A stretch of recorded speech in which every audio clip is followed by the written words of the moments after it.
Welcome, everyone, to the pilot episode, our debut episode for Saved by the Buzzer. I am your host, Dan, also known as Dad Collector on Coolie Collector. It's an influencer site that we run a few influencer programs on Instagram and YouTube, and also known as the former owner of Spry Wrestling. I ran that promotion back in Bolton, Ontario with my fiance at the time, now my wife. And I can't do this alone. I'm here with my other host with the most information. Take it away, my brother, Bill. Dan, honestly, I couldn't have done a better job introducing us, and I'm so happy to do this with you. Honestly, you got so many AKAs, and I got nothing. I got guy in the basement just watching sports. That's my AKA, I guess. I got a nice Kawhi Leonard picture up there. I got a nice World Cup of Hockey Canada jersey up there. And you know what? We're ready to get this going. I'm Danny's brother. We got a lot of things to talk about coming from a couple of Toronto crazy nut sports fans. We're excited to bring news to you guys from the NHL, NBA, NFL, and MLB, as well as much, much more like pro wrestling and MMA. And it's just going to be fun to take it away. Yeah, you're right, Bill. Coming from Toronto, obviously the pressure's always on the Toronto sports teams. It's on us now, but it's also on our viewers. We need your support, so please be sure to subscribe to all of our social media platforms. We're on YouTube, we're on Instagram, Twitter, Facebook. You can follow us at By the Buzzer Pod. That's at By the Buzzer Pod on YouTube, Instagram, Twitter, and Facebook. And be sure to follow us or to download us and listen to us wherever you listen to your podcasts.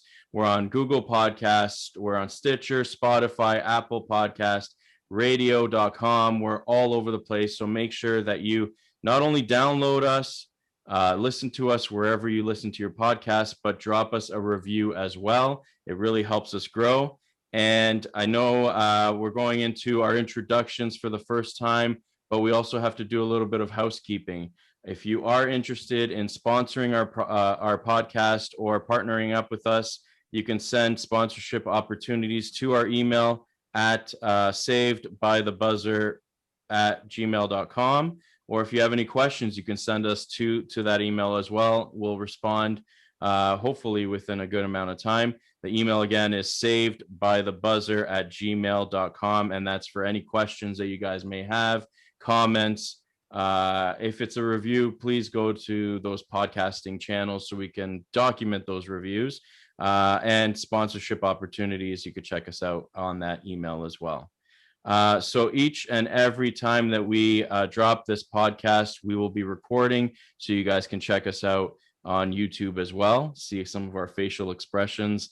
And like Bill said earlier, the amazing jersey that I got him, that's on that wall there. And Bill, I see you also you're wearing your Nylander jersey. You hate when I pronounce him that way. William Nylander, eh?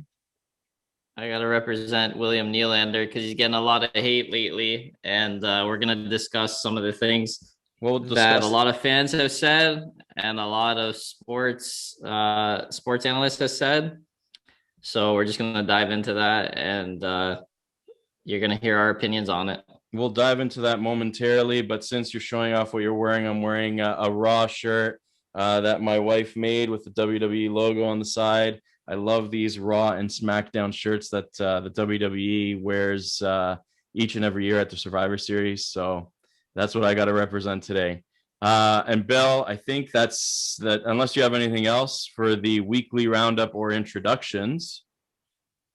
I was just going to say that I'm looking forward to interacting with the fans, and whatever you guys send over through the email, we'll be happy to filter through it. If there's some hate mail, you know what? There's going to be hate mail. We'll tackle it head on, and whatever you guys say, we'll take it into account, and we'll try to make our podcast a little bit better. Well, haters are going to hate, right? But it's okay. We'll still respect you for it. Actually, I do have one more thing for the introduction, and it is a very important one. We're called Saved by the Buzzer. So each of our segments, even though they may not be written or set in stone, will play with that as we record week to week. But it's in the name. So you got to have our buzzer. So each segment is going to be timed because we have a lot to get to, and I don't want to run off and not discuss a certain topic or a certain sport, because we're not just focusing on one sport. We have a huge agenda, and we will be posting our notes each and every week so you guys can take a look at some backstage stuff too. But once we hit that timer, we'll stop, hit the buzzer. We're saved by the buzzer, and we move on to our next segment. Sound good with you, Bill? I think it's a good idea we have the buzzer going, just because we don't want to dwell on one specific topic because it'll take too much time. And we got a lot of things to talk to you about. So it's a good thing to incorporate the buzzer. I can't wait for that. And I'm just going to be hearing that in my dreams. Well, hopefully we, as we go on, we learn to kind of just, stick to the major points, the points that the two of us want to listen to on the radio, just to kind of let that out with our viewers too, and we don't dwell on one single point the entire conversation. So with that said, with our introductions out of the way, hopefully you guys are downloading this podcast and checking us out all over the place. We're going to go exactly where Bill has pointed us throughout the whole intro. We're going to talk about the Toronto Maple Leafs in our opening segment. And this one is all about the Maple Leafs, and it's called 1967.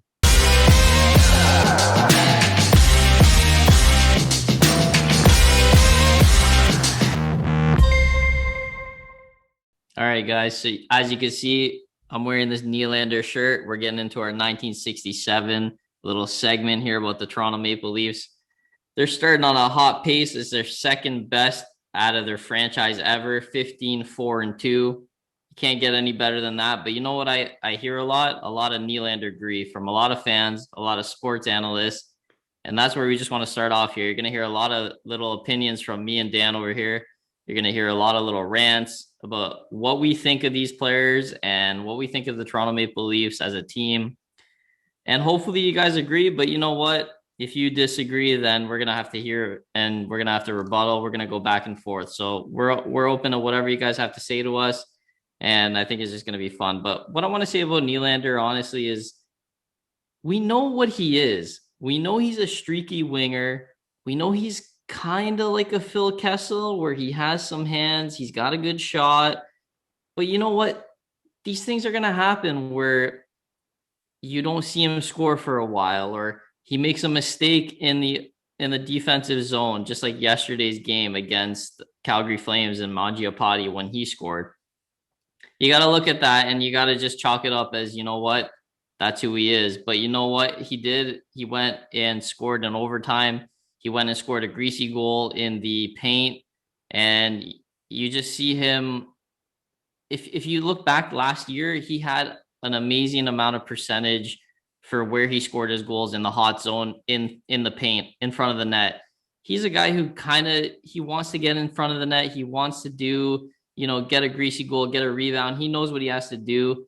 But I'm just so tired of hearing like trade Nylander. He has a tradable contract. And it just gets tiresome, because if you're a Toronto Maple Leafs fan, he's our own. And you have to look at it as, you know what, this is what we have. This is the team we have. And in this COVID era, it's tough to trade somebody. So you know what, take it as it is. I know a lot of Toronto media, a lot of Toronto radio, they talk about, it's something to talk about. They want to scrutinize everything, but just let it be. I mean, Nylander, he's a good player. He scored 31 goals last year.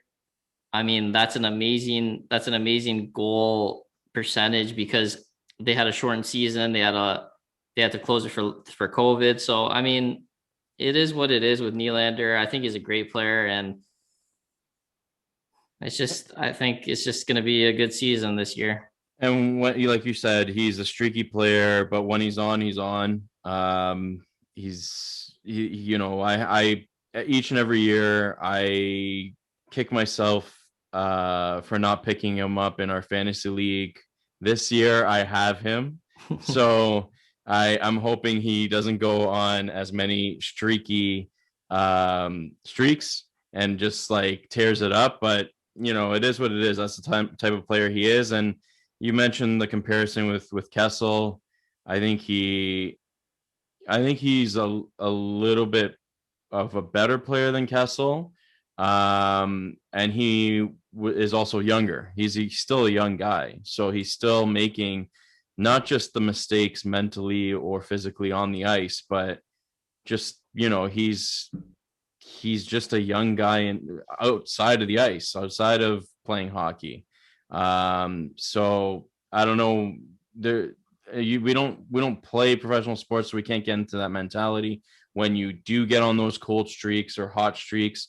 But I think I kind of gave up on hating on a lot of our players just by talking to you all the time, Bill. You kind of turned me around on a lot of the players, especially our very own. I mean, Toronto was his first team, right? So in the professional league.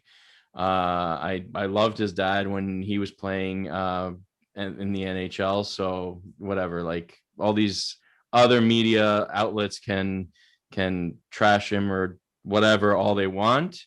We'll stick by him as long as we can, and I think that kind of brings me into my next point. Unless you have any more with Nylander. I think you hit the nail on the head. So And exactly, and it can continue right into the Toronto Maple Leafs in general. I mean, they're number one in the league, they're number one in the Canadian division, 15-4-2, I believe. Um, and they make one mistake. I even joked about it when they lost that game. They were up 5-1, and then they ended up losing. The very next day, everybody, or that same night, everybody, all the media outlets were just tanking on the Maple Leafs. They're still first in the NHL. They're first in the Canadian division, which I feel like I don't know, you might not like this opinion, but I think it's an easier division, so it's going to help us this year at least to get out of that division, make the playoffs, get out of the first round, and move forward in the Stanley Cup playoffs. I guess I'm going to make a prediction and say the Leafs are going to win the cup. a bold prediction. It's a bold prediction. Hopefully, it doesn't bite me in the butt later with everybody making these predictions and then they lose in the first round or whatever. But I don't know, like the way they've been playing, they're allowed to make mistakes here and there. There's like after over 20 games, they're 15-4-2, and they're first in the NHL, first in the Canadian division. We have to stop and remember that. Uh, how 100%. how much of the season has been played so far? 30%, 40%? Somewhere around there. Yeah, I'd say It's, so. it's a shortened season, right? Yeah, and it's funny because Matthews, we hear yesterday, February 24th, we hear Matthews has been dealing with a wrist injury throughout the entire season, and that's what has been kind of hindering him, where he missed a game against Calgary early in the season. And to hear that, I mean, imagine if Matthews' wrist was at 100%. He'd have more goals potentially than what he has right now, 18 goals in 20 games. I mean, that's phenomenal. And he's got 31 points. I think he's got like 18 points in his last 20 games. I mean, this guy's on a tear. And I just want to talk about one more thing, Dan. The body language that I see on this Toronto Maple Leafs team this year is just, it kind of gives me a different kind of feeling, a different kind of aura when I look at them. I see Matthews on the ice, he's not only looking to shoot and score. I mean, we all know he has that ability. We all know he has that talent. And he just in that yesterday's game against Calgary, you could kind of see like he wanted to give Nylander the puck. He knows the situations. He knows when a guy is struggling. He knows when Tavares is struggling. I mean, Keith put Tavares on Marner and Matthews line yesterday or the game before. Tavares had a beauty chance, but he didn't capitalize, and it was off of Matthews' pass.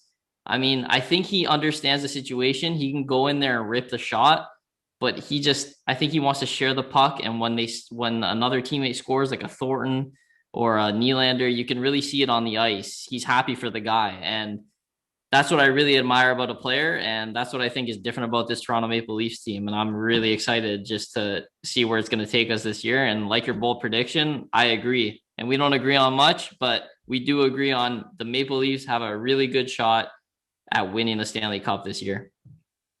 Yeah, if we had a different kind of buzzer, I mean, this one stops us. But if we had like one of those melodies to kind of, we made the prediction that the Toronto Maple Leafs are gonna win the cup, and not just that, they're gonna have a parade with no one there due to COVID. That's just fitting that is exactly what's gonna happen. I want to touch on one more thing before we run out of time here. You said it, how they're acting on the ice, and I think that they're growing. They all these guys, they started young on and off the ice. This is their first NHL team. They're growing each and every year, mentally, emotionally, physically, and now you have guys like Joe Thornton on the team. You had Patrick Marleau in the past to help him out, and who am I forgetting? Wayne Simmons has helped them out probably physically as well. A guy like Joe Thornton is really helping our teammates just grow to the players that they are today. So I really like that. Yeah, agreed, buddy. Honestly, Thornton's been a gem. Simmons has been a gem. It just kind of pains me that they've been in and out of the lineup, but that's what you get with some older players. There's some wear and tear on them. I think Simmons was in an unlucky position when he had his injury. I think he blocked a shot. But when these guys get back and they're always in and out of the locker room, I think the right mix of leadership, veterans, sophomores, rookies, junior players that have been in and out of this Toronto Maple Leafs lineup, I think it's a good testament to the team. And I feel like Kyle Dubas has done a really good job in altering his position in, just thinking that the NHL is going towards a skill-based sport. Yeah, it is. But then again, we lost 4 straight first round playoffs, and, he looked at the team and he made adjustments. So I'm really proud of what they've done, and I'm happy to see where they're going to go and what they're going to do to add potentially in the trade deadline. I know it's tough with COVID and their quarantine rules, but it's just something they got to look at. And, going forward, they're going to have to look at how to add a top 6 forward or something to make the team a little bit better, just a little bit better. Oh, you're shoving that in my face. All right. The first buzzer of the we're actually a minute over, but I don't know. I know it's our first segment, and I couldn't pull the trigger and stop you with. Hey, I was on a roll. Exactly. I think I was on a roll, man. I maybe as we start to develop a little bit, I will have no problem pulling the trigger and pressing the button. But I think, yeah, you definitely were on a roll, and we had to finish that topic. So guys, that was our first segment, 1967. It's going to be all about the Toronto Maple Leafs. It may not always be about the top score, may be about things off the ice, or just like we talked about now, how the team is growing and our prediction for the Toronto Maple Leafs to win the Stanley Cup. So guys, we're sticking with hockey. Our next segment is it's called the Hat Trick, and each time that we produce a podcast, one of us will pick 3 top NHL players from the NHL, and it doesn't necessarily need to be like we said before. It doesn't have to be about scoring titles. Doesn't have to be about the best goaltender in the league. It could be about players and teams off the ice as well. We're in a crazy time right now with COVID. There's good and bad news all over the place, so it will be good every now and then to kind of just see what players and teams are doing off the ice to help their communities out, and that could be part of it as well. So with that said, our next segment is the Hat Trick, and Bill, you are up first.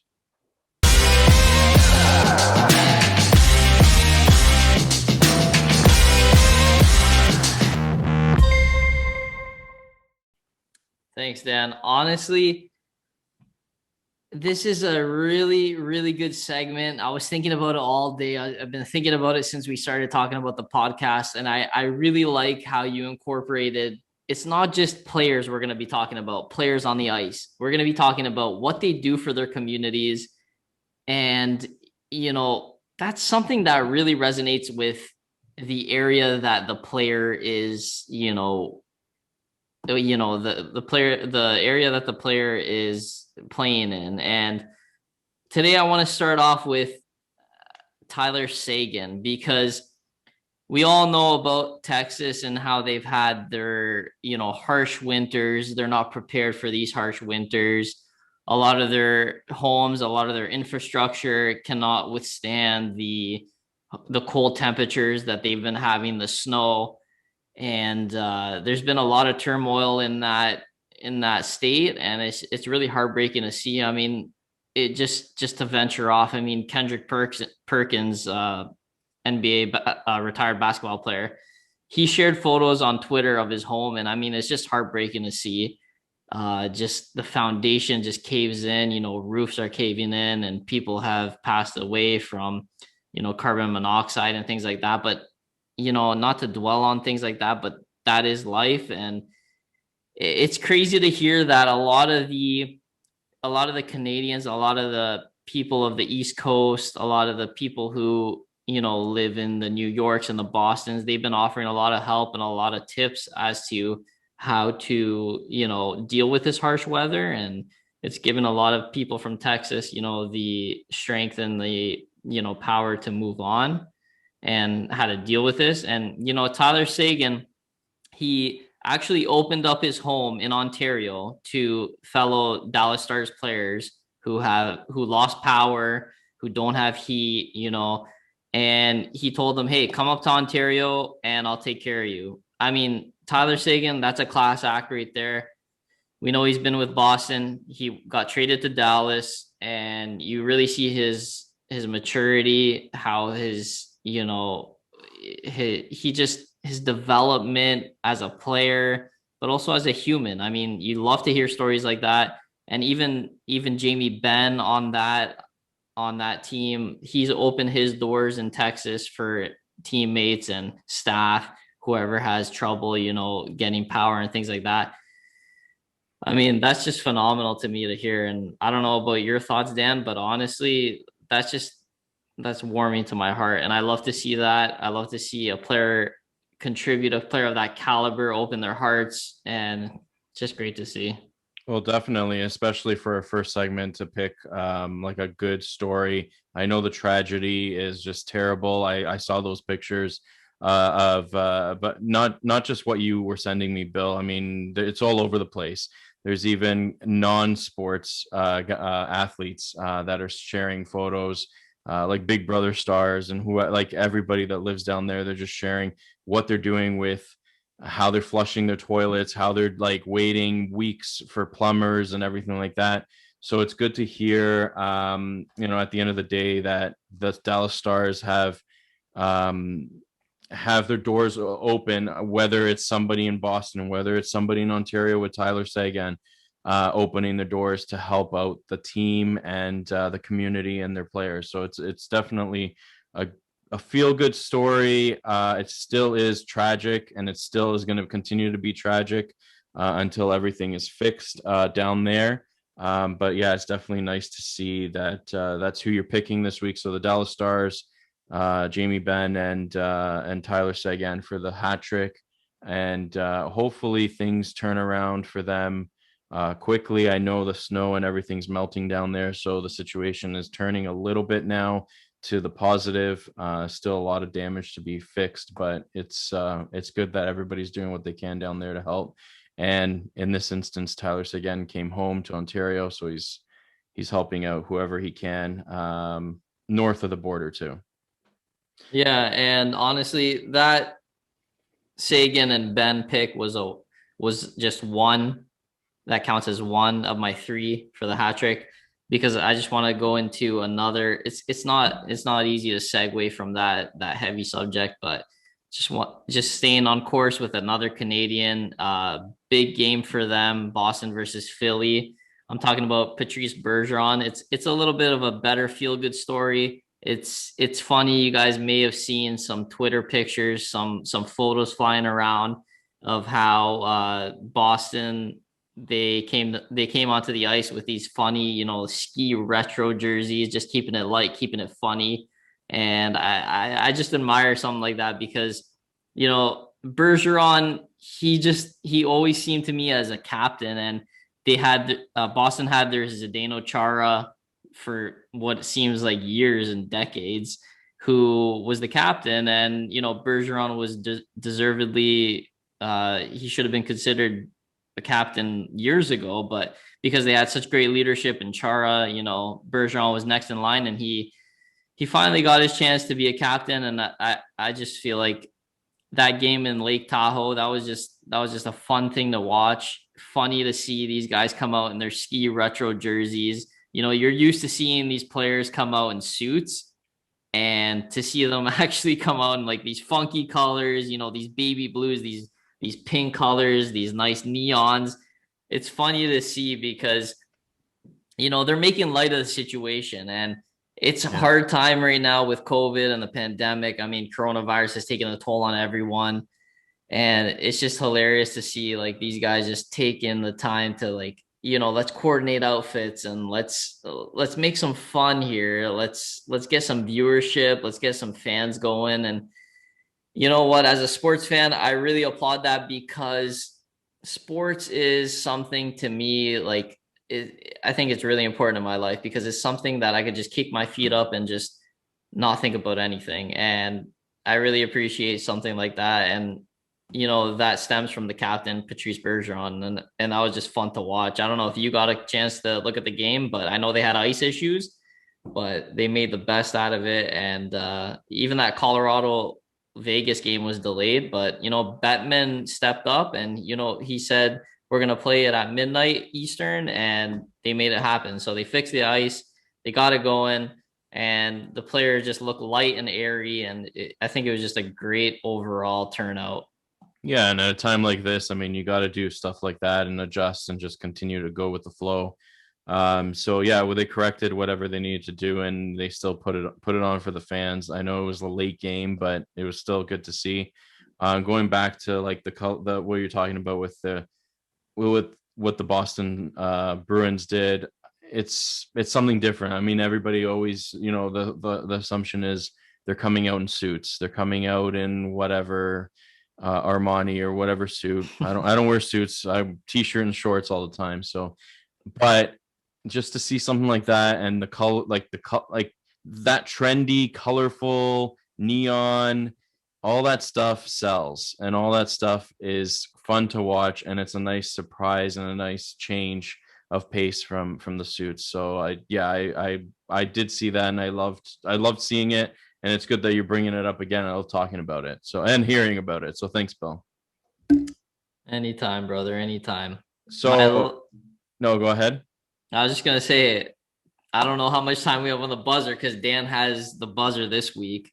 So I'm not timing anything, but I'm hoping to get everything in, because there's so many things to talk about, and I want to talk about this next player. I hope that's good, Dan, Yeah, unless you have something to say. no, you still have a little bit more time.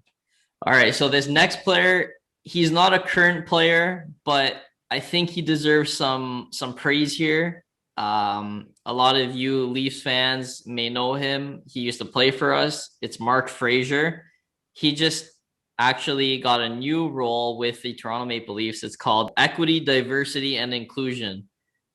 This guy has been through it all as a black man. I've heard his stories. He's come on different radio shows. He's been vocal in the media. He's just such a strong character, and to see somebody like that be hired by the Leafs, I feel like that is such a good opportunity for somebody like Mark Frazier to be, considered in that role. And I'm so happy for him. He talks about his upbringing as a black man coming into the league, you know, some of the stories that he tells is a little bit tough to hear in terms of racism and things like that. But you got to commend the guy for coming out, and he's trying to change the game. And I really applaud that, because we're looking to be inclusive in the NHL, and they're taking steps towards that. I mean, you see the hockey diversity group, they've done a tremendous job in trying to, tell their stories and try to bring light to what has happened in their previous stories and in their previous experiences. And it's just something to really like look into, and just you feel for the people. And I just can't imagine what, Mark Frazier and other black men have gone through in the NHL and in their experiences. And I really commend him for coming out and sharing his stories, and hopefully making, the NHL a more inclusive league. And that's why I had to include him in our hat trick over here. Even though he's not a current player, he's a player that I always admired. And honestly, I always loved him as a Toronto Maple Leaf. I thought he was tough. I remember he had a fracture in his skull one year because a puck hit him or something. I mean, like, who doesn't want somebody on their team like that? So I had to include him, and I'm just happy to talk about that story. I remember that too, where he he had the fracture in his skull. Bill, you actually did go 2 minutes over, but again, you're killing me. I can't use the buzzer when you're talking about when you're talking about that topic. I mean, definitely none of this week has like it was all surprises to me. So it was definitely a good hat trick for the first week. You set the bar. I might need to call in a lifeline next time. So when I run through it, you're gonna definitely have to help me out. It's good. Some really good stories on and off the ice. And I think hopefully I enjoyed it. So I think everybody else did, but hopefully everybody else did. And we continue on with the hat trick each and every week. So that's two segments down, and that is two NHL topics. Being from Toronto, it's usually all about the NHL. Let's dive a little bit into across the border into the United States with our next topic. Bill, you still there? Oh, I'm here. I'm here. it looked like you were frozen. Sorry. I'm just looking at breaking news, and I'm looking at Twitter all the time. I want to break news to you guys, but nothing has happened so far. So I thought I thought I lost you there. Uh, so we're going south. Normally we go north of the border. Now we're going south of the border. So we went through the NHL. We don't really have much to talk about with the NFL, but this next segment is called 2-point conversion, and it is all about the NFL. So each and every time that we run a podcast, we will be talking about two key points that have made a difference in the AFC and NFC.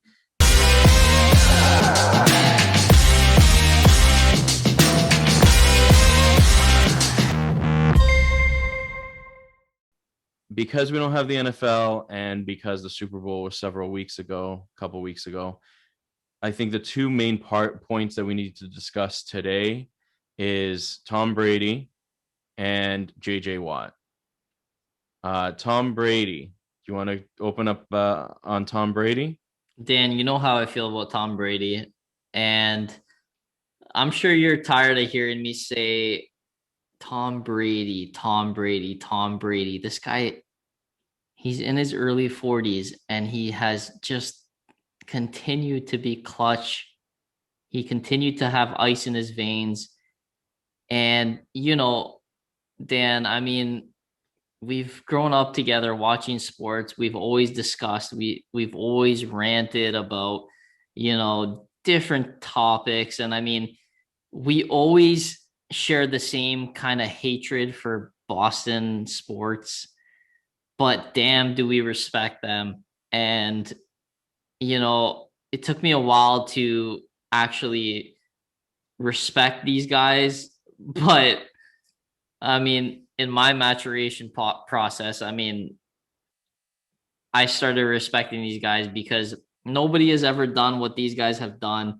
And Tom Brady is just the epitome of Boston sports. I mean, Boston in the last 20 years have won so many championships. And Tom Brady's just been one of those guys who a lot of people have doubted as he's gotten older, as he's, hasn't had the same lineup as he hasn't had the same weapons, he hasn't had the same receivers, yada yada yada. But he continues time and time again to impress us, and it's history at this point. It's history, and this is what I've been preaching to you over the past, 6 to 8 weeks when we saw Brady be undefeated from like week 12 or something when they lost to Kansas City last. And then he just went on a tear. He was undefeated and he won the Super Bowl, and they neutralized Kansas City, and nobody can neutralize Kansas City. And it's a winning mentality. I mean, it's in your blood. It's Tom Brady. He exudes, leadership, and these guys, they feed off that, they see that, and these guys are so happy. The Tampa Bay offensive line, they're happy that Tom Brady's there. They're happy that they get to protect Tom Brady. I mean, the transition that Tampa Bay made from the past few years to getting Tom Brady is tremendous, because nobody could do what he did, and I'm telling you, history has been made. There will be no better NFL quarterback, NFL player. He's just somebody who, he's got so many rings. He's got so many Super Bowls now. How many does he have? 7? 7. Yeah. Oh, there you go. 7. Seven Super Bowls. How does that happen? I don't know. But Tom Brady is the best. We're witnessing history. I never got to see Michael Jordan play. I never got to see Wayne Gretzky play. And I'm upset about that. But you know what I could tell my kids? I saw Tom Brady play. I saw Tom Brady play. And I'm going to be so happy to tell my kids 10, 20 years down the road. Hopefully they're sports fans, but I saw Tom Brady play. History has been made. Why not root for history? You are watching history with your own eyes. And I am so happy I get to see Tom Brady win. I hope he wins next year. I hope they go back to back. I gotta jump in here. Yeah, because you keep preaching Tom Brady, Tom Brady, Tom Brady, to the point where I was tired of hearing it. You kind of got me. You're getting me over the hump, and to start. I do respect him. I'll give him that. I do. I have been starting to respect Boston sports teams more and more the older I get. But being from Toronto, it's really hard. I know I have friends in Boston, but it's really hard. I think right now the only team I can't respect is the Celtics. But moving on, Tom Brady winning the Super Bowl. I did not really enjoy the Super Bowl, but yes, and by the end, by the time he won, and you see that smile on his face, and that smugness, and that like swagger, him and Gronk, former 24/7 champion Gronk from the WWE. Just to see that, it was quite the sight to see. You're saying that you can't wait to tell your kids. So as soon as that game was done, I told my kids that Tom Brady had won the Super Bowl once again, and they didn't give a damn. But in 10 years, my son will most likely care. Just right now, he's like, who? But I don't want to jump into the NBA and Michael Jordan, but we kind of have to, because of what you said. I mean, you're witnessing history. I got to see Michael Jordan, and I understand, and I am with you now more than before. Seeing Tom Brady, seeing Michael Jordan, seeing all these players, even Kobe Bryant. I mean, rest in peace, Kobe Bryant. But like, even seeing those players at the caliber that they performed, and in the moment, maybe you don't realize it, but when they're done and they're retired, and they step away from the game, you see other players, and you're like, where's Tom Brady? And whenever we get to that point, where's Tom Brady? Where's that Excalibur Super Bowl winning quarterback? Where is he? Right? That's what we're going to be saying in a few years. Well, who knows? Maybe he's going to tear it up in Tampa and go 5 more years, and then and then you can't associate him as much with New England. then I'll love him even more because we're talking about Tampa Bay and we're talking about the Tampa Bay Buccaneers. I like the Tampa Bay Bucks. So don't like now that he's on that team, Gronk's there. Let's continue it for next year. Let's see how much I can love and watch and respect him next year. But yeah, you have won me over on Tom Brady. I wouldn't be surprised if you went 5 more years, but Yeah, I gonna would. I don't know. I guess, yeah, I guess I could say I wouldn't be surprised either. I mean, nothing surprises me anymore. it'd be crazy to see. Yeah, it would be crazy to see. And Gronk too, if he can go that amount of time as well. The two of them are just awesome together.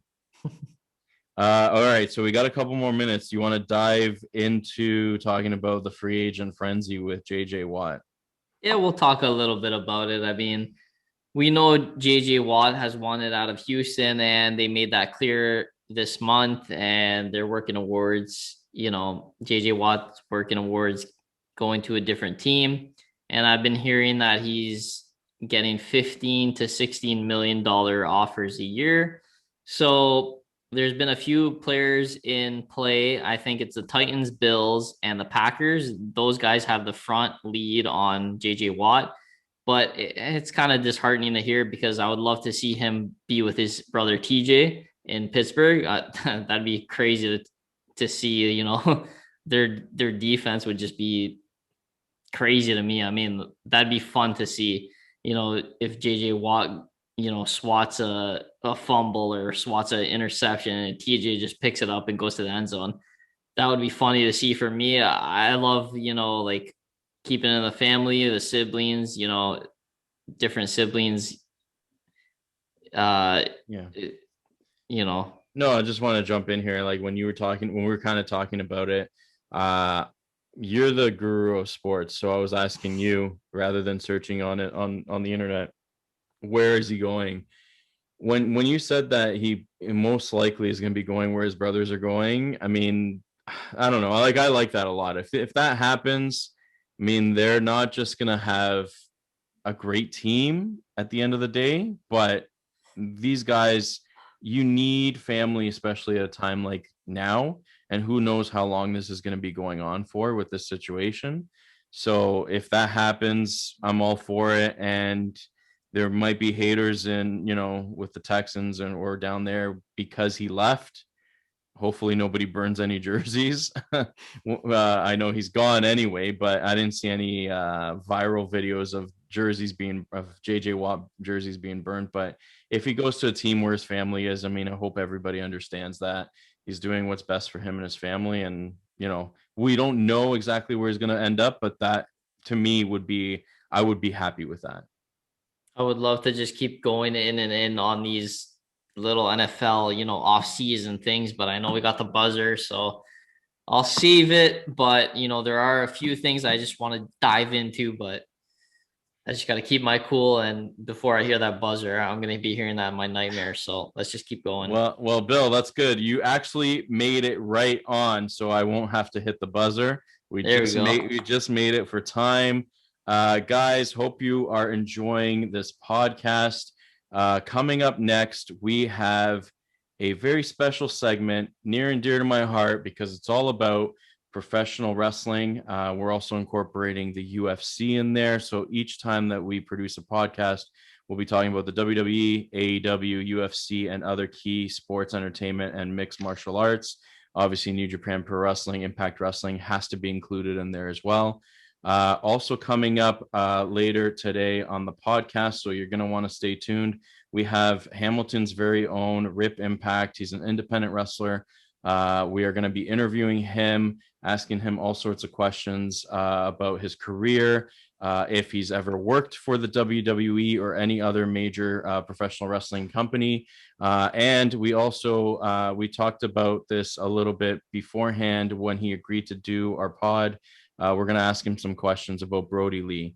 Brody Lee tragically passed away on Boxing Day, which is December 26th of 2020. And I know Rip Impact had wrestled him numerous times. I think at least a dozen times. I had seen them once live. I'd seen some tapes of the two of them wrestling. Brody Lee was just a gem in the ring. and it's going to be great to have Rip Impact talk a little bit about him as well. So you're going to want to stay tuned for that.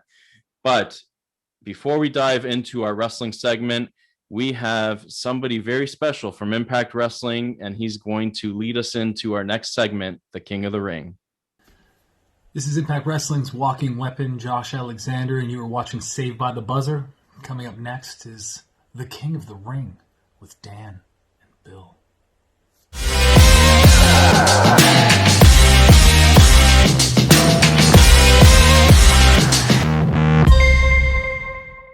And we're back. Bill, how about that? We have the walking weapon, Impact's very own Josh Alexander, opening up our King of the Ring segment. Thank you very much, Josh Alexander, for doing that. Bill, what do you think? That was awesome. Honestly, when you sent it to me, I didn't think it was real. I thought I was dreaming. I didn't think it was real either. I mean, okay, so I know we're going to get more into Spry Wrestling later on, but Josh and I have a working relationship from over 10 years ago. He was just starting out. He wasn't the walking weapon then. He was just Josh Alexander. And I might message him and tell him, but tell him this, or maybe he'll hear it on the pod. To be honest, at first I didn't really like him, but he's grown so much as an adult, as a human, as a professional wrestler, and just each and every week. Well, we have IPTV, so I'm catching a lot of Impact, AEW, WWE. I'm catching a lot of things that I didn't catch before. And just to see him weekly with Ethan Page when they were the tag team champions in Impact, I knew I had to get some of the old Spry Wrestling alumni. I don't even know if you can call it alumni because it didn't last long, but just those guys that I worked with and when their careers first started out, and to see them from then and all the way to now. I mean, it was awesome.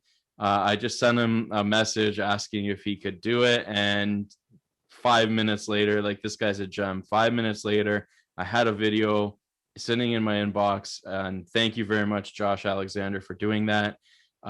So I was shocked too, just like you, Bill. I think I was a little bit more because of working with him for so many months, but it's pretty cool. So let's dive right into it. We don't have that much time, and we have a lot to get to. The Miz. We're going to start off with WWE. The Miz is WWE champion once again. Cue that GIF girl, that little girl that was really ticked off when he first won the WWE championship. Was that 10 years ago? 11 years ago. Oh, man. And he is once again the WWE champion. I know the internet wrestling community can be just really fickle, really annoying. Just like sometimes I join them in the conversations and in the hate, but then with this, I don't understand why there's so many people hating on the Miz for being the WWE champion again. Honestly, I like, Bill. I mean, you just started to recently watch wrestling again, and over the last year, I guess the pandemic, AEW helped a little bit to get you back into it, and then just me and you like chatting about different things, but I think this is a good thing. I mean, the Drew McIntyre has been a good champion. He's been a great champion for the pandemic, with no fans there. It might have been a different kind of title run if fans were there, but the way that they're building up WrestleMania, I understand why the Miz is champion. But also, even if they weren't building this for WrestleMania and he was supposed to be a long-term champion, like, I think he's going to be a short-term champion, a transition champion. He is one of the best guys on the mic. Good guy, bad guy, whatever you want, whatever you categorize him as, but he is the best heel guy, one of the best heel guys on the mic. He's also one of the best good guys on the mic. He is just a great personality to talk on the mic. And the fact that he screwed over Drew McIntyre after Drew gruelingly defended successfully his championship inside the Elimination Chamber. Then you get Bobby Lashley coming out, destroying, I guess we found out on Raw that The Miz and Lashley had a working arrangement. So Lashley came out, destroyed McIntyre, Miz's music hits, He comes out with the Money in the Bank, which he already lost months prior, and then ended up getting it back due to a technicality. So this is how good this bad guy is. He gets the Money in the Bank back, uses Bobby Lashley to do his dirty work, hits the skull crushing finale twice, win 1-2-3, wins the championship. Now, where it's looking, and Bill, you can chime in because you know this guy better than I do. Bad Bunny, the 24/7 champ, the current 24/7 champion. I mean, when I saw him at the Royal Rumble, I was like, who in the blue hell is this guy? You knew him, but they are obviously working on some sort of program between Bad Bunny and The Miz. And where I see this going, The Miz is going to lose the championship either to Lashley or back to Drew McIntyre within the next couple weeks. So that's why I'm saying that he's a transitional champion. He's going to lose it quickly. And it's going to set up the match between Drew McIntyre and Bobby Lashley at WrestleMania, which is a super heavyweight, great killer match. Lashley, since he's had MVP and the Hurt Business behind him, definitely it's helped his career. So I am all for it. If you talked about him when he was with that other guy, Lashley, I don't know if you watched back then when he had Leo Rush being his manager, or even before or even currently when he was with Lana. I wouldn't have gone for it. But now that he's with the Hurt Business, now that he's with MVP, and he's just asserting himself as this dominant beast in the WWE that's even more dominant than Braun Strowman and Drew McIntyre, I'm all for it. Now, going into Bad Bunny, I feel with the last couple of weeks how things have gone, and even when they were at the Royal Rumble, The Miz has always gotten in his face. Bad Bunny's kind of always gotten the better of it.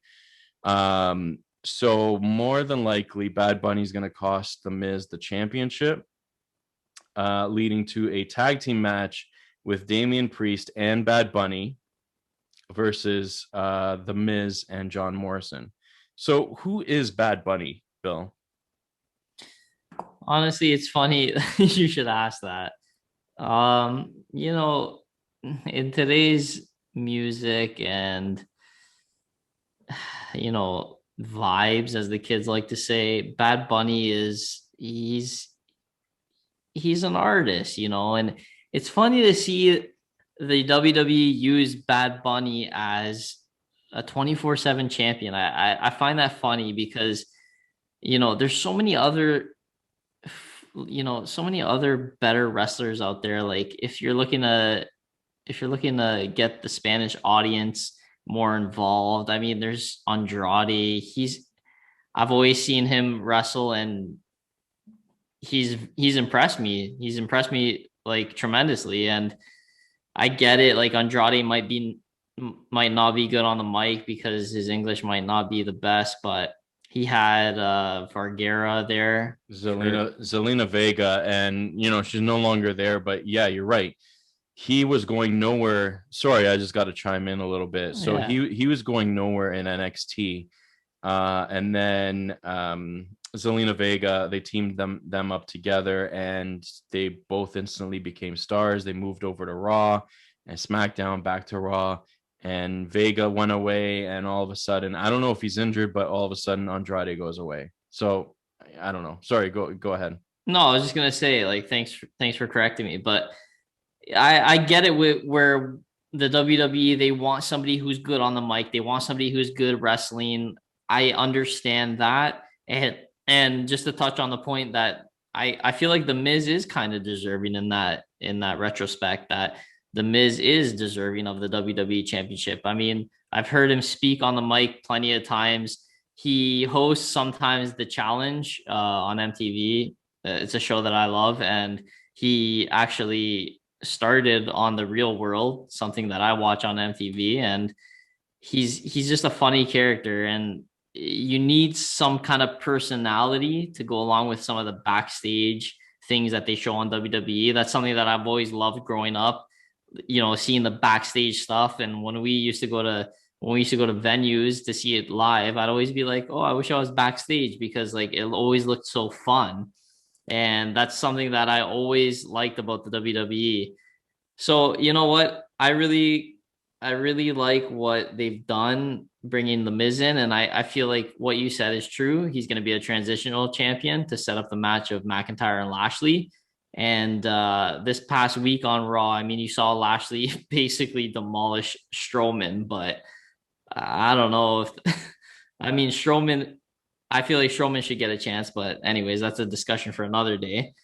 So moving on to Bad Bunny. I mean, what you asked, he's an artist, and they're trying to get, I guess, more exposure, more fans. I mean, COVID it's been tough on them as well. They haven't had a live audience. They've had, their Thunderdome going. They've had the audience in the stands. They've even taken fights to the stands, on top of all the Zoom pictures there. So it's been a transition for them as well. So I feel like they're trying to get in more different, a diverse audience. So bringing Bad Bunny into it with Damian Priest, I guess they both connect, and I think they're both Spanish. So Yeah. they have their own little persona going on. So I feel like, yeah, it is a good thing for the WWE to look at, because they can get a diverse, audience into it, and it's just going to be funny to watch, because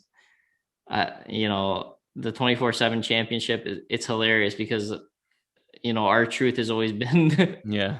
one of the guys who's held it like so many times. So 100 I'm sure times. I'm sure he's going to come from the rafters, and 5-star frog splash, Bad Bunny, and it's just gonna, R-Truth is gonna win the championship again. That's my prediction. Well, I got to touch on that. I mean, he on Raw, he kept calling him Bugs Bunny, and then and Damian Priest corrected him, and he goes, "Oh, my bad. Period. Bunny." Once I saw that, I just lost it. But yeah, he's R-Truth. We'll save R-Truth for another day. He's a gem as well. But let's quickly move into AEW. The big news is Paul White, the Big Show, formerly known as the Giant in WCW, has jumped ship once again to a different company. He's in AEW. Paul White is All Elite. I don't know exactly what they're going to do with him. I know they put out a press release that he is going to be a commentator, mostly on a new television series that they have, AEW Dark Revolution, I don't know. It's a new, I think it's going to be a YouTube secondary program for them, but also he will be a competitor. And the only thing I really see him doing, he's going to be competing, but it'll most likely be about a year and a half, and then he'll be officially retired from the ring. But like, just opening up the door for him to be in that business, it's cool to see. I know a lot of people, they're like, if they bring in an older guy in WWE, all the internet wrestling community, they crap all over that. But when it goes to, like in this instance, it's an old guy going to AEW, everybody loves it. For me, I don't really see it that way. I see it like a good opportunity, something fresh, which for the longest time WWE has been pretty stale. Usually around now, WrestleMania season is when they kind of freshen things up a little bit, and they really, really sell and really perform. And then it goes to being stale again. With AEW, each and every week has been pretty fresh. Now you got this guy coming in, the Paul White, who I've always loved. So it's going to be interesting to see if he teams up with Chris Jericho and does the Jericho show again. Those guys were an amazing tag team, and to see just what program they do together.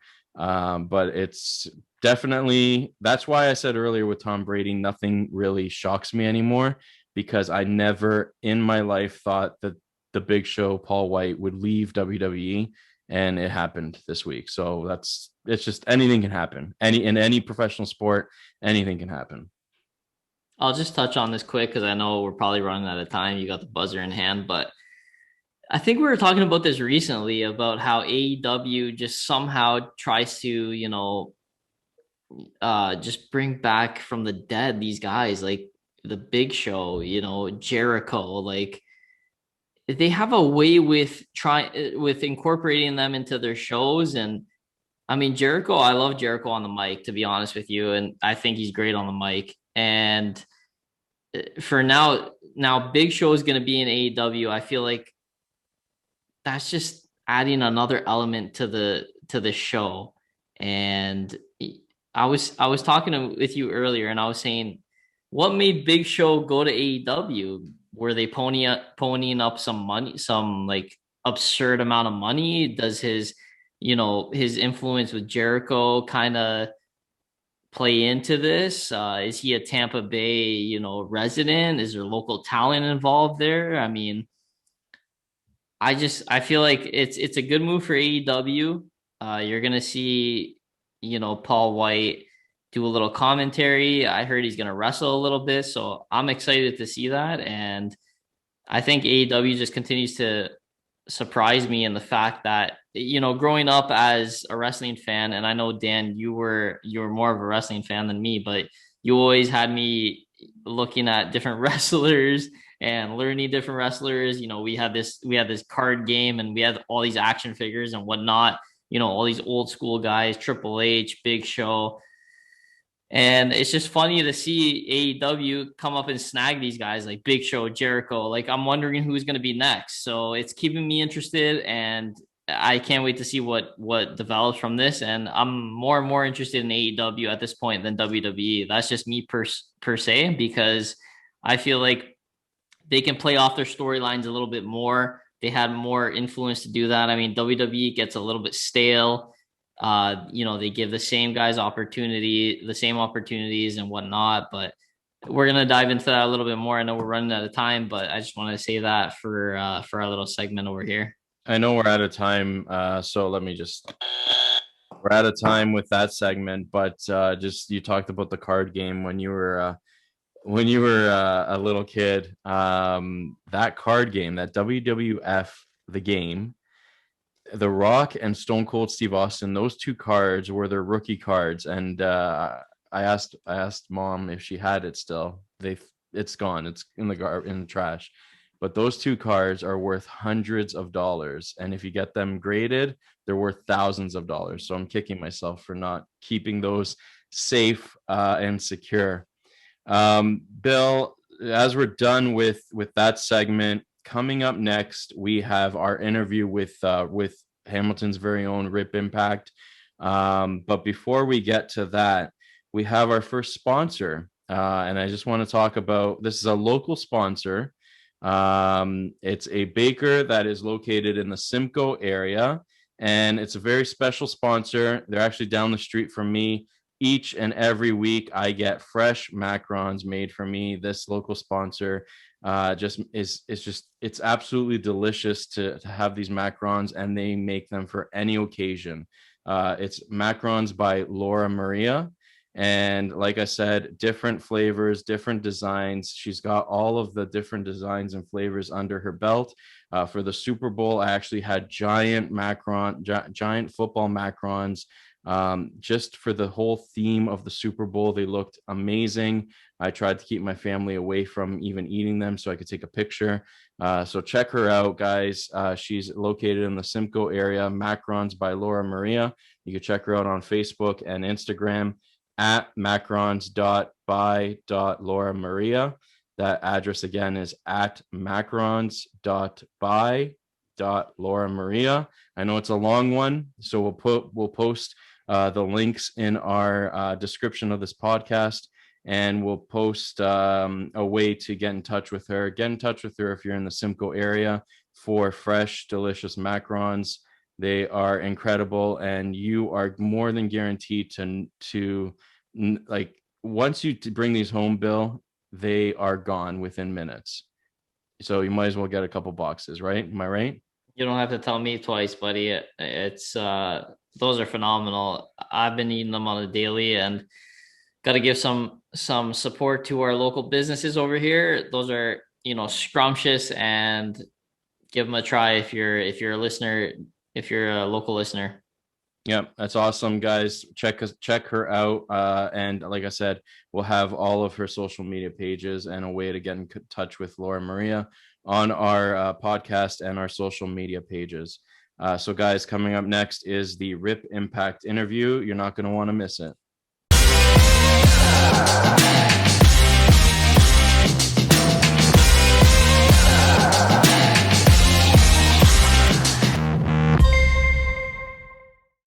All right, guys, our guest at this time is Hamilton's own Rip Impact. Rip, you and I go way back, back 2008, I believe. That was when I first met you with Spry Wrestling. And so it's been a while, but the two of us have kept in touch for a very long time. Thank you for agreeing to be on our debut episode of Saved by the Buzzer.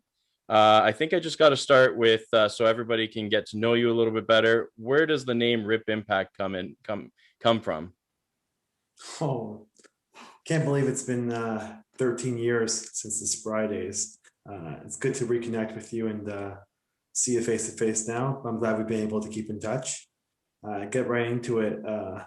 Honestly, the name Rip Impact, I wish there was more of a story behind it, but just as a teenager, probably about 20 or so years ago, when I was just trying to get into wrestling and just messing around with the friends before I really started my journey of training and becoming a wrestler, I just wrote down a handful of words and a handful of names, and I really gravitated towards the word Rip, the name Rip, and I was trying to pair something up with it, and Impact, and I just put the two together, and it seemed to kind of sounded cool, and a lot of the guys at the time liked it.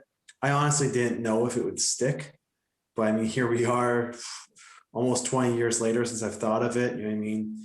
18 or so years currently actively wrestling, and it stuck with me. So obviously it's doing okay. So I mean, I've always come up with a couple of nicknames later on, but the name Rip Impact has always been kind of around. I think it's easy to cheer as well. Like the name Rip could just come off people's tongues and people cheer it, which is cool. So yeah. Well, even your finishing move, the ripcord, right? I mean, it's awesome. It's really cool, and it's great to cheer, like you said. I remember cheering that name multiple times in UWA, and then when we went on to Spry, I didn't cheer as much because I was backstage, but it's that's a cool origin of what. As a kid, you just write everything down, and whatever sticks. And it's 18, like you said, 18 years later, so it's stuck. That's great. We used to hit the barricade, Rip Impact, Rip Impact. Remember that? Yeah, that was cool. So you kind of touched on it. You've had over 18 years in the business, so many years of experience, countless promotions with endless superstars, and just priceless memories all around. What are some of your highlights over the years? Oh, yeah, I really got my good start, broke out 2004 with UWA Hardcore, which is to this day, I mean, it was only 4 or 5 years, but the time spent there was, I'll always cherish and remember it. And then later on, the time with Spry, even though it was short-lived, I had some fun times there. Some of my biggest memories were early on in my career, just the chance to travel to Mexico was unreal, training down there and wrestling down there, training under Ultimo Dragon and Skida and Jorge Rivera, which is Skida, but Negro Novara and Archangel, all those guys down there was just incredible. Anytime I got to travel to the States was awesome. Wrestling like locally in my hometown, if it's currently wrestling against some of my students, which is awesome.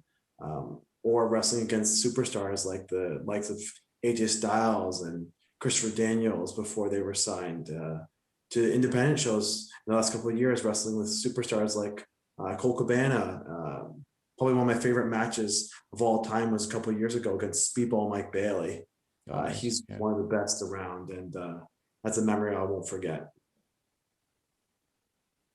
Rip, we talked about how you fought in Spry Wrestling about like 10 plus years ago. And I just wanted to touch on your first match with Drew Gulak, and he's in the WWE right now.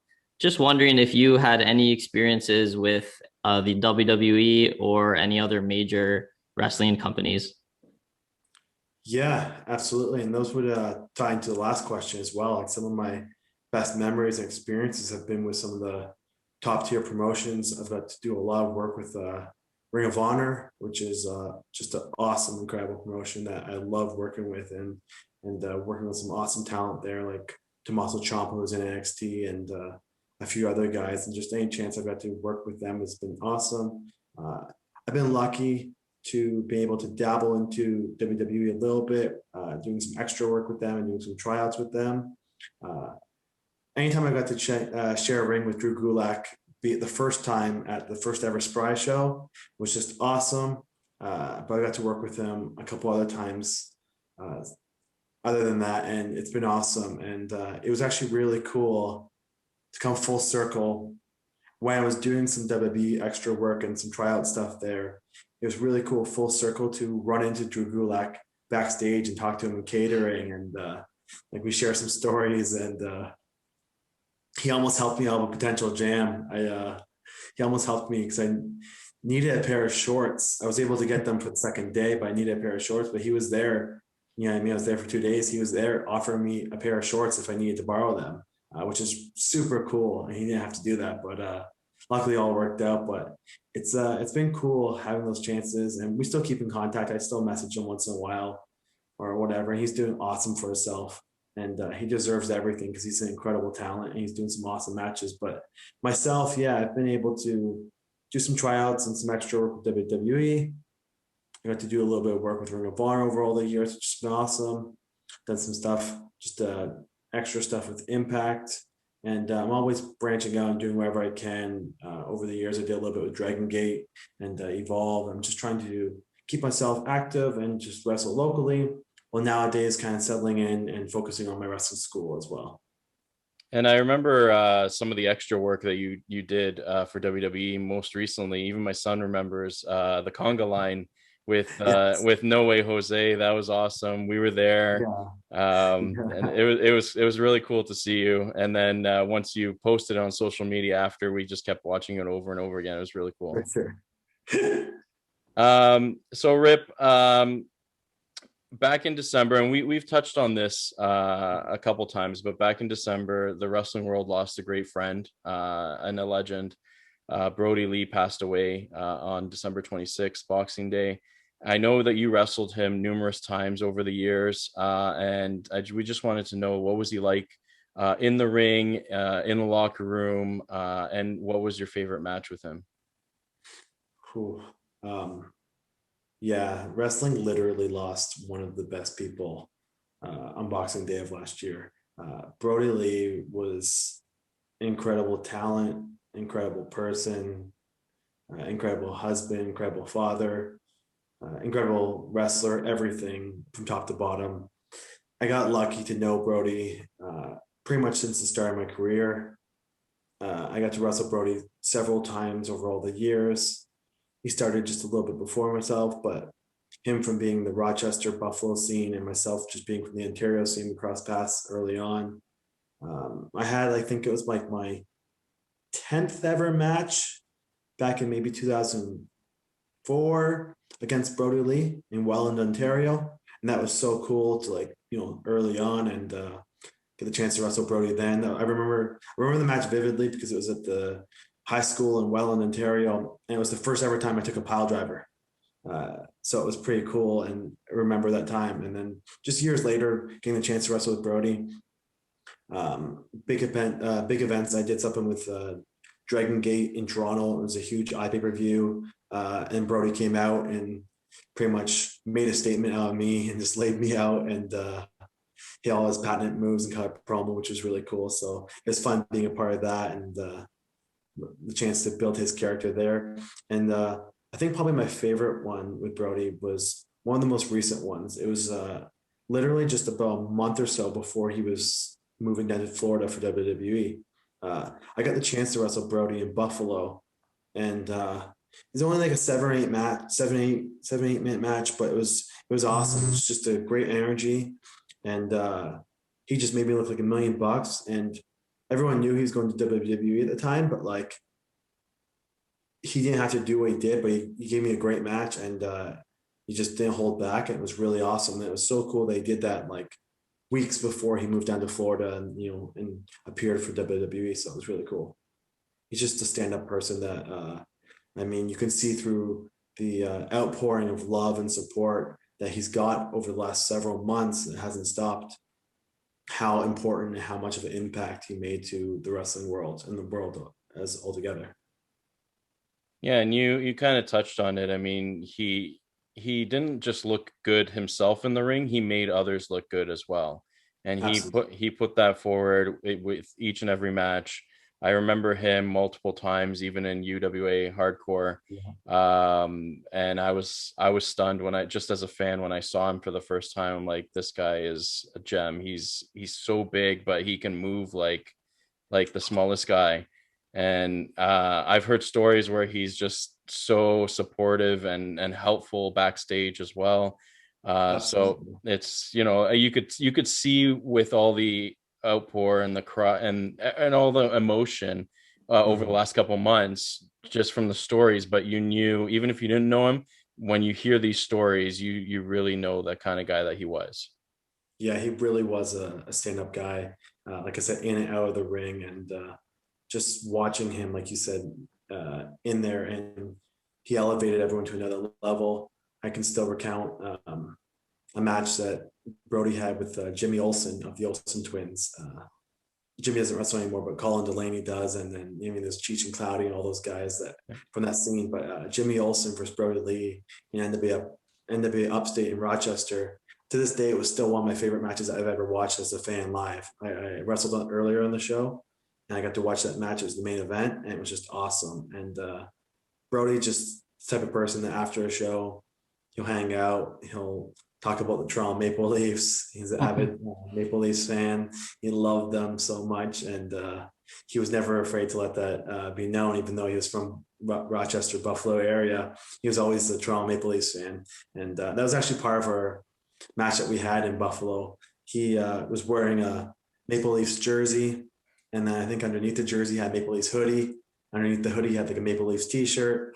And the whole beginning of our match was just kind of me derobing him and just shining up on him. So it was fun. He's a Uh, stand-up uh, guy that will be remembered forever. That's awesome. I got to check out, maybe it's online somewhere. I got to check that out. Yeah. Um, so I'm not sure if you remember this, but back in the Spry days, we didn't really interview anybody on video or audio. We had just on our website, so we would publicize the Spry Seven. Yeah. So it's 7 questions, just answering, the first thing that comes to your mind. Some of the questions may be, do you prefer this or that? You don't necessarily have to prefer either of the two, but Okay. just answer as fast as you can those 7 questions. It's just another way to get to know Rip Impact. So Bill, I think I'm going to turn it over to you, and you can take it away with the Spry 7. Even though you said it's rapid fire, don't worry, we're not timing this like Family Feud, so take your time. Okay. Sounds good. Uh, okay, so just to get started, Xbox or PlayStation? PlayStation. Good man, good man. Truthfully, I'm a Nintendo guy. Oh, there you go. So But neither then. I chose PlayStation over Xbox. Yeah. Off the board, I like it. Off the board. NHL or NBA? Well, I mean, again, off the board a little bit. I prefer wrestling over everything, but I'll choose NHL. There we go. A little a little Brody Lee right there. Favorite TV show? Cool. Maybe of all time, I'd say maybe Breaking Bad would be up there. Good I mean, choice. there's a lot of shows. It'd be hard to break it up and take a lot of time to break it up by genre of drama and thriller and comedy, but Breaking Bad's the first that comes to mind. Favorite athlete in any sport other than wrestling? um, I enjoyed baseball, and I was always a Toronto Blue Jays fan. So, like, I mean, it's pretty iconic. Joe Carter, the home run in 92, 93, and World Series and stuff. So he's the first that comes to mind other than sports. But again, most of my sports just gravitate towards pro wrestling. I wish I was alive for that home run. Favorite wrestler? Pardon? Favorite wrestler? Oh, favorite wrestler. Oh, all time, I'd say Bret Hart or Chris Jericho. It's hard to pick one. But again, two Canadian icons. Favorite thing to do pre-pandemic? Well, I mean, just wrestle in front of a live audience, really. Like, go out there and do what I love doing, my career, wrestling in front of like a sold out crowd and packed building is there's nothing that comes close to that for me. That's like my be all end all and my passion. Yeah, I'm Hopefully the time sure. will come soon again. Hopefully. Favorite thing to do during the pandemic? Um, I've been fortunate. I've still been able to train a little bit and get in my own ring that I have. So that's always great. And always love doing that. But honestly, during the nice weather, I've really been enjoying either kayaking, because I have some kayaks, so I do that a lot, or doing some rock climbing. Okay, so there's the Spry 7. I probably would agree with you for a lot of those too, except you lost some points with PlayStation over Xbox. I think Oh, I think I'm the out of the three, I'm the only one with Xbox. fair enough. Just I don't know. I love Xbox, but Rip, we definitely enjoyed having you here. I definitely appreciate your time, but also your friendship over the years. We definitely have to do this again. Definitely. Bill and I have talked about even doing a watch along. So maybe in the For future, sure. if you're up for it, we can maybe even watch the Drew Gulak Rip Impact match. It's on YouTube, Yeah, so we could do that while we just spitball and just talk it through. absolutely. I think that would be a good idea in the future, and I would love to interview you again. Just talk about the Spry Days maybe next time. Now that Definitely. some people got to know you a little bit better this way, and then next time we could talk about some Spry Days. And I know Bill was a lot younger when we had Spry, so he's always asking me how did it go like this or that. So we're always talking about it. As we grow as a podcast, we'll be talking a lot about Spry, even though it's a small segment because we're incorporating professional, like just Of sports course. in general. We'll be diving deep into Spry, and we would definitely love to have you back. I'd love to be back. So Rip Impact, you could check him out all over the place at Rip Impact, I believe. Yeah, that's So everywhere. Twitter, everywhere, Instagram. Twitter, Facebook, Instagram. I hope I'm not missing anything. Are you on No, YouTube as well, or? a little bit, yeah. Okay, so check him out at Rip Impact, and you also have a wrestling school in Hamilton. What's the social media account for that? Hamilton Pro Wrestling across the board. So check out Hamilton Pro Wrestling across all social media platforms. Guys, we will have all the links in our description of the podcast, as well as everywhere that we post all the information. Rip, thank you very much for joining us here today. This episode will drop on March the 5th. It's very soon. We're days Awesome. away from the interview. And again, thank you very much for joining us. Thanks for having me. Thanks, Rip. Appreciate it. Take care, guys. Bye, Rip.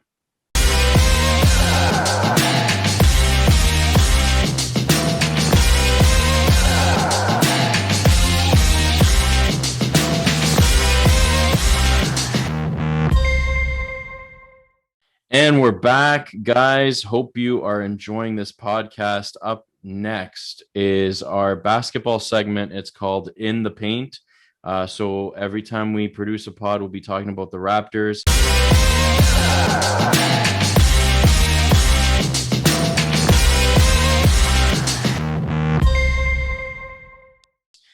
Bill, I think we got to start with their losing streak, and they are below 500. What do you think about that? I wouldn't call it a losing streak. I'll call it back-to-back losses just to be a little bit more positive in that sense. Um, I've liked what they've done lately. I mean, Fred VanVleet, you could tell he's kind of like a Kyle Lowry clone. I mean, he does the same kind of things.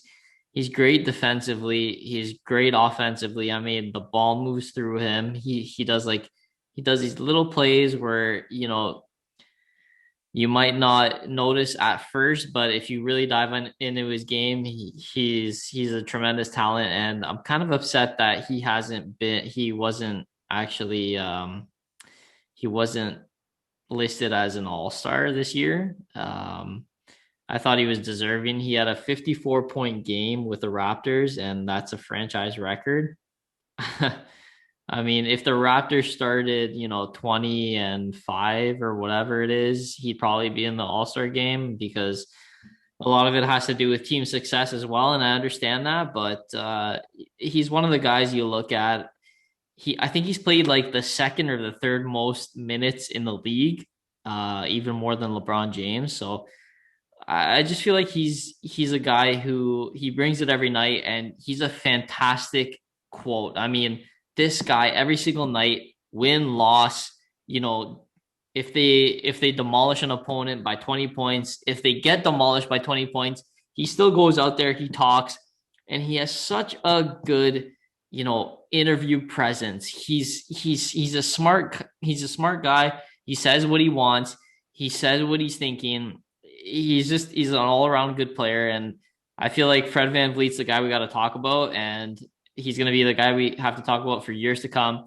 Yeah, I think he signed like a 21 million and change dollar contract, and I feel like that's a steal at this point for what we've seen in the first half of the NBA season. The second half of the NBA season seems very, very condensed, but that's the name of the game in the COVID era. It's going to test a lot of players going forward.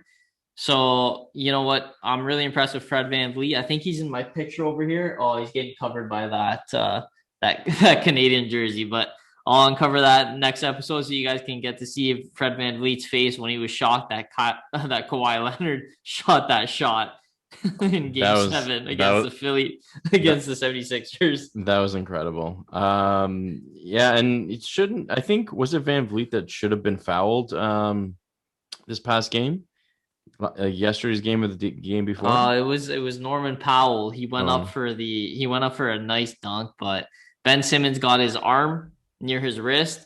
There was no call. You know what? I always say this, Dan. NBA is the hardest. I feel like it is the hardest sport to officiate. Everything happens in fast pace, and the refs get so much grief.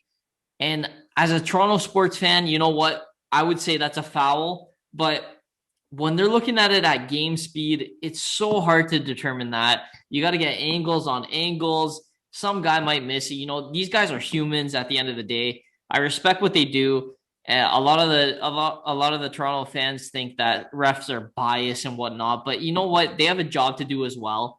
And it's just crazy to see how much criticism they get for such a hard sport to ref. I feel like they don't get enough credit as it is. And I don't know if you feel the same way, but you got to give credit to referees. I mean, they get so much grief from fans, from coaches, from GMs, from you name it. And they have to deal with that on top of making the right calls. I just feel like, they deserve a little bit more. They're human as well. So, you know what? It was a missed call. You got to just chalk that up as a missed call. That game isn't done on that play. So just got to fight through it, continue, and just move on. That's the MO. I know. I mean, even in wrestling, we give the referees grief. I'm still mad with Earl Hebner and that Montreal screw job, but we'll talk about that another day. Maybe on a watch along. Just looking at the standings, I mean, it's not too much to panic about at this point. With the East, there's only 4 teams in the entire East. There's 4 teams that are 500 and above.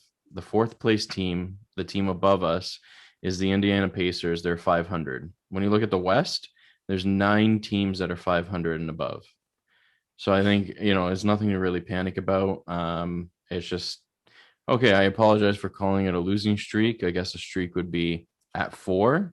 You got back-to-back losses, then 3 in a row, then you got a losing streak. I had to spin it positive, buddy. I had to spin it positive. That's just what we do as Toronto fans. We still have some time left in this segment. Do you see them going far at this point without making any moves? Without making any moves, do you see them going far in the playoffs? You know what? There's a lot of chatter between Kyle Lowry and what you can get in terms of swapping his salary out. I think he's making like 30 mil plus. and you gotta match that with the team that you're trading with. And if I'm talking with my heart, I think that they should keep Kyle Lowry. He's a guy, he's a glue guy. We still got Fred VanVleet, we still got OG Anunoby, we got Siakam. Those guys are still young. You gotta remember, these guys are young. These guys are 26, 27. That is very young. I think OG Anunoby's like 25 or something. And for somebody of Kyle Lowry's caliber, he's been around the league. He's a veteran player. You can just see it in his interviews. He exudes this confidence, and that rubs off on these players.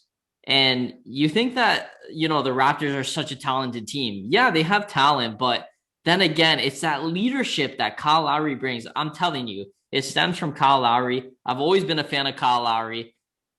My heart says not to trade him. I get it with my brain. I mean, he is an expiring contract. He is up there in age.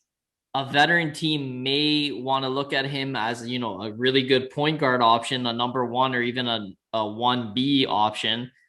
But in my opinion, honestly, I would hang on to Kyle Lowry. I mean, his leadership, that's something intangible. You can't bring a guy in and just expect, these younger players to feed off that. And Kyle Lowry, I feel like he's the leader of the room.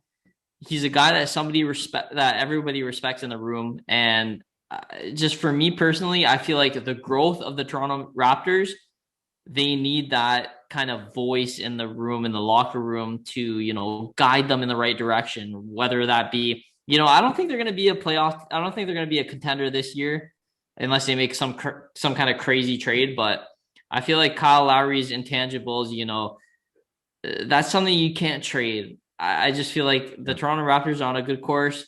They have a lot of they got a lot of little, free agency moves next year. They got a lot of cap space going on. They left themselves a little bit more flexible. So I think that they're in a good position. I wouldn't trade Kyle Lowry personally. I would look to sign him extra, a year or two, or maybe do like 1 year per season and just talk with him through it. If he likes it, then just continue on. And that's just what I feel. I don't know if you feel the same way, but I think a player of his age probably is looking for a 2 or 3 year deal rather than a 1 year at a time. I wouldn't have any problems signing him another 2 years or 3 years, even if there's like an option, a buyout or an option to after the second year to let him go. But yeah, I would stick with what we have now and see how it goes. Sign him another 2 years, and it's probably not going to be our year this year. But you never know. There's top caliber players that go down with injuries all the time. And if that happens, we run the luck of, moving on past the first round, and anything can happen, right? I mean, not a lot of people thought we were going to win when we did in that picture that you have behind you. But we ended up winning. We ended up being champs. I thought we were going to be champs back to back, but it is what it is. I think, yeah, it's not our year this year, but just keep the team the way it is, and we'll see how it is next year. And Bill, unless you have anything else, we are under time on that one. You're kidding me. You shocked me there. I didn't have to. With 30 seconds. We had 30 seconds to go. Okay, just really quick. Siakam got benched last game, February 24th, against the 76ers. He didn't have much, but you know what? Don't read into that, Raptors fans. It's a condensed schedule. It's tough to get in there. The second half of the season is going to be tough as well, but you can't look at it you can't micromanage every single move that Nick Nurse makes. Nick Nurse is a great coach. We just lost Chris Finch to the Minnesota Timberwolves. He just got hired as a head coach. Congrats to him. But you know what? Moving forward, Siakam's not going to get benched in the fourth quarter anymore. I feel like it was just heat of the moment. He wasn't playing good. Nick Nurse had the lineup he was going with against the 76ers. And you know what? Siakam is not going to be sitting anymore in the second half. I'll promise you that. Well, let's take note of that, and we'll see the next time we record to see if he has sat anymore and correct you, Bill. You like that? We should do that. Okay, so we're out of time there, but let's move on to our final segment before closing arguments. This one is called Walk Off Home Run.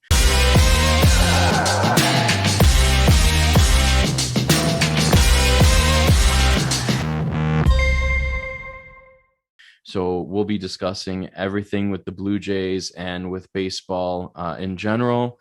Right now, Bill, with walk-off home run, we have the Blue Jays, but what are we calling them? Are they the Buffalo Blue Jays? Are they the Florida Blue Jays? The Tampa Bay Blue Jays? They're anything but the Toronto Blue Jays at this point.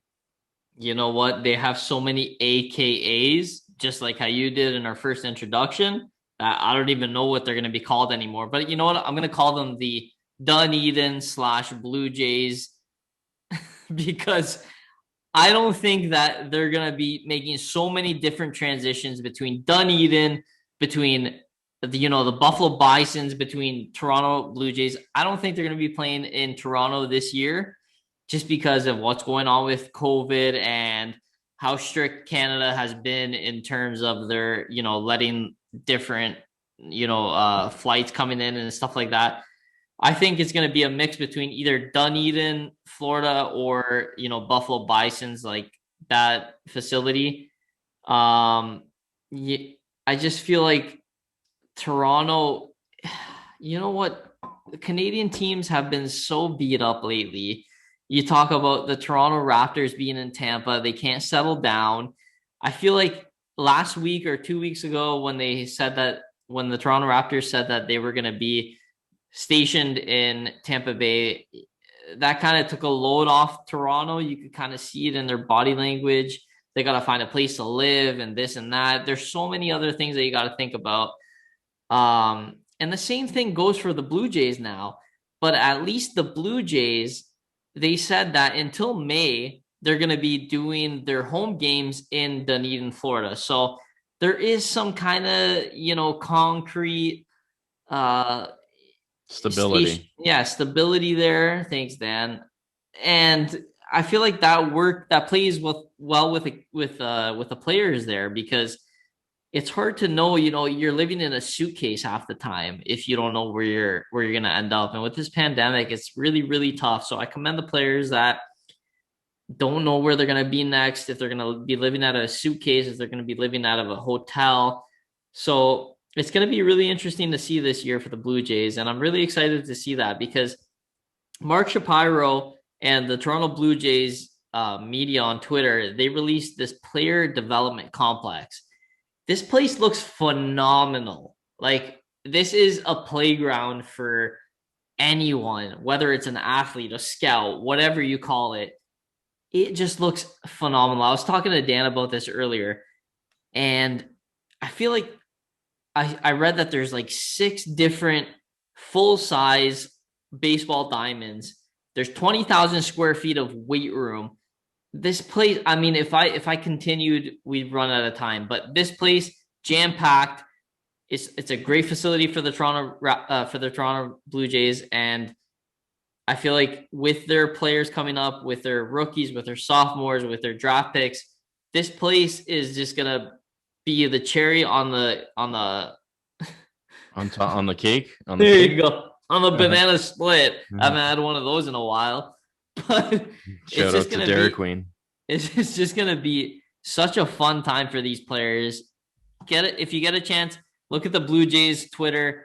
They tweeted out like a 3-minute plus little video of their space. This place looks phenomenal. I would love to just run rampant there and just do some batting cages there and just have fun. Eh, Dan? Well, I'm looking at it as you're speaking. I mean, it's Toronto. If you have to be somewhere else, and why not? And like you said, stability and all that stuff. Why not give them all of this stuff to kind of make up for not being home, not being in front of your home crowd, not being in front of the roar of the Toronto crowd? Toronto, most of the time, they are phenomenal fans. I'll give them that, but then there are also times where they just fall flat. So it's like hit and miss, right? But I'm looking at the facility and 65 acre, development complex. This is amazing. Hazel May tweeted it as well. It makes me want to go down there, but with COVID, I'm terrified. So I'm gonna stay home and just watch it on TV. What do you say, Bill? Are we making any predictions? Are they making the playoffs at least this year, the postseason? It's funny because like you said, like I just want to chime in terms of the complex one more time. They have a barber shop there. Like, think about that for a second. We saw Kansas City Chiefs, just reverting back to football. They had a barber inside their bubble. He got tested for COVID, and he was positive for COVID. And then they had to shut down the whole barber shop. So I mean, now the Blue Jays they incorporated that into their facility. I just feel like that's just so funny to me. That's amazing because like these guys they care about how they look. You see the Yankees out there, they have their no shave policy, they have their short hair, and it's just funny to me because they have a full room dedicated to a barbershop. I'm sure they have like different types of barbers in there just getting all these guys cut because there's 40-man roster. These guys are all getting their A game done. They're getting their beard trimmed. I just think that's hilarious to me. And I don't know if you have anything to say about that, but it just goes to show you that in this day and age, that really, really, really matters. Well, the more and more that this goes on, yeah, that kind of stuff matters. If the teams are restricted and not able to go out, why not bring everything, all the facilities, everything to them? The WWE, actually, going back to them, they've been doing the whole barber thing for a long time, for the guys to get, their facial hair trimmed to look good on TV, for TV, their haircut, everything like that. And yeah, during the pandemic, they're getting COVID tests quite often too, just to make sure that everybody's safe. But if you're not leaving the bubble, not leaving whatever, then bring everything to them, right? It makes everybody happy. I mean, if you're taking a lot of their freedom away, these guys are not used to being stuck in one spot for an extended period of time. So bringing all of those facilities and the amenities and the extras to them, it's definitely will help them with their mindset and to keep playing at the top of their ability each and every day. Really good point, Dan. Honestly, that you hit the nail on the head there. These guys are accustomed to a certain lifestyle, and if the organization is, looking to make it more comfortable for the players, for the staff, for the, the higher ups out there, the management, they got to incorporate, day-to-day things like that. And the barbershop, to me, it is funny in a sense, but you know what? If you start thinking about it, it makes sense. And to move on from that, I mean, you asked me what the expectations are for the Blue Jays, and I've been doing a lot of research. I've been reading a lot. I've been seeing like different prospect lists and all these different things, and it's funny to see that a lot of the media they focus on their prospect list, but you don't really know what you have until you see it in the major league format. You don't really know until you see them in a professional setting. But what I want to say that, in terms of that is, Rowdy Tellez, Bo Bichette, these guys have been in the league for like not even a full year, I don't think.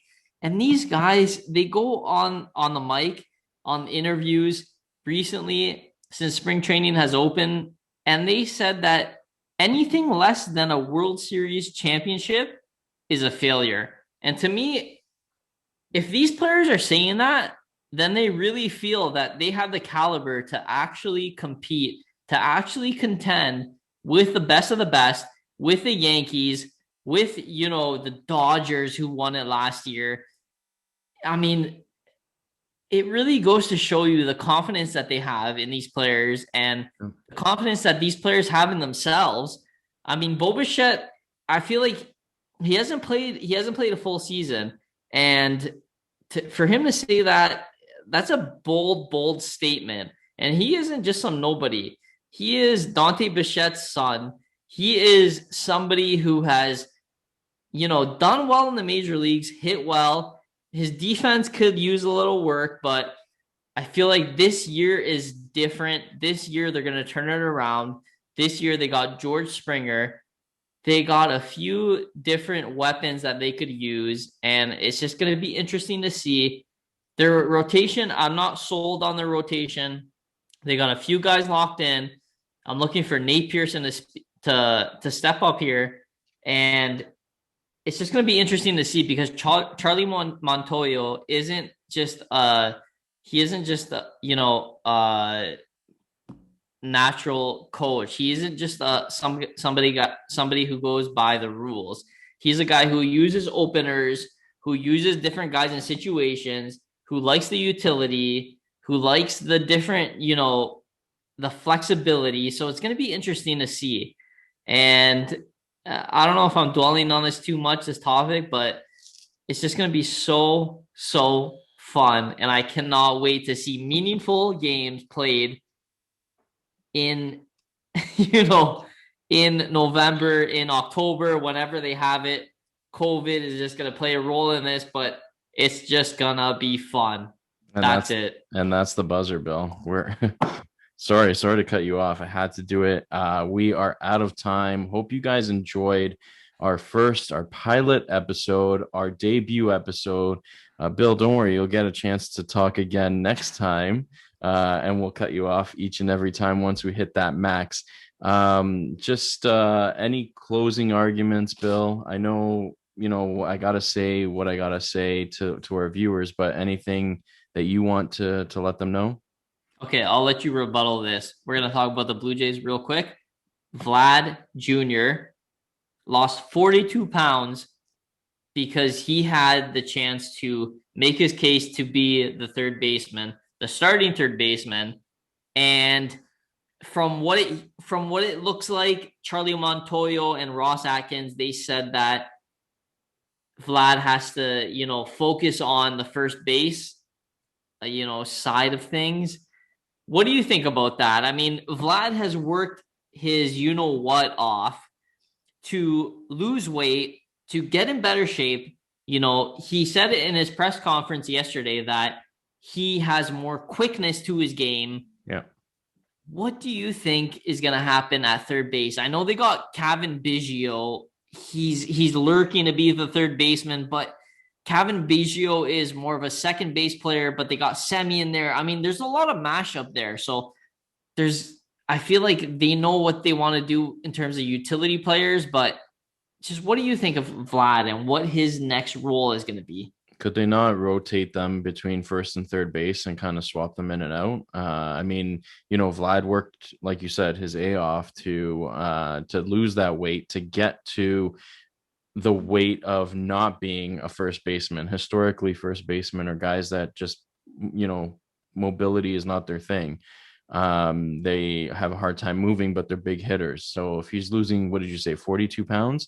If he's losing that amount of weight, he's serious about where he wants to be on the field. And I would give him a chance at least to start the season at third base. And that's what I'm saying too, because this guy, I mean, he worked his off and he wants to be a third baseman. So let's give him the chance to be a third baseman. I know the Blue Jays are looking for utility players. What the Rays have done in the past couple of years, they got guys moving from first to third and from left field to right field. Yeah, that's good to have, but let's get these guys set in stone. If you want Vlad to have an off day, you put him at DH, you give him the day off, you let him pinch hit. There's so many different options. I get it what they're doing with the Blue Jays, but let's just calm down. Vlad wants to do what he wants to do, and I feel like the players have a lot of respect in this game and a lot of, pull towards what they want to do. Let's give the players that respect. The players make this game. It's not the management that makes this game. The management makes deals, but the guys who are on the field, that is the product. That is the money. That is the product. So let's make the decision for them. If Vlad wants to play third, let's give it a go. Let's give it a go. Vlad is our third baseman, and then we'll play it off to see what happens. That's my opinion. Yeah. I feel like the players are the future, are the ones that control the power, are the ones that control the pull. Let's let them make the decision, and then management can, review the facts and see what is best for their team and move on from there. I hope I didn't go over time. Dan, I know this is a good subject to go on to because spring training is just started and it's gonna, the beginning of the season is gonna happen soon. So it's good to talk about and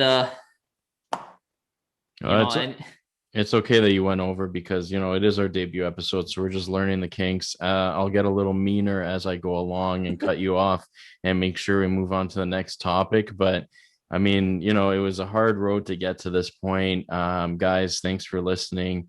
Bill and I really appreciate it, and we've gone through some dry runs, testing out equipment, to what topics do we discuss. So we're always looking for your feedback. If you guys enjoyed it, please drop us a 5-star review. That's right. Nothing less than a 5-star review. And again, download our podcast wherever podcasts are available. Check us out on YouTube so you can see the audio. I actually like the audio. It was Justin from our wives, so it was good that we ended up going through with it. Let's see how it looks on. Yeah, there you go. We'll see how it looks on YouTube. And thanks again for the intro to Josh Alexander, the walking weapon from Impact, for our King of the Ring segment. Thank you to Rip Impact for giving us that awesome interview. Thank you to Amazon for the buzzer, and thank you to our sponsor Macarons by Laura Maria. All of our details are in the description below. Please keep in touch, subscribe, follow us all over the place. Oh, look at that. That's awesome. Guys, Bill is holding up a sign, Macarons by Laura Maria. It's really cool. So for those listening, please make sure that you check out our video stream on YouTube so you can see the sign. That's really cool. So he is Bill. I am Dan. Guys, this was Saved by the Buzzer. Thank you again for listening. We'll see you guys next time.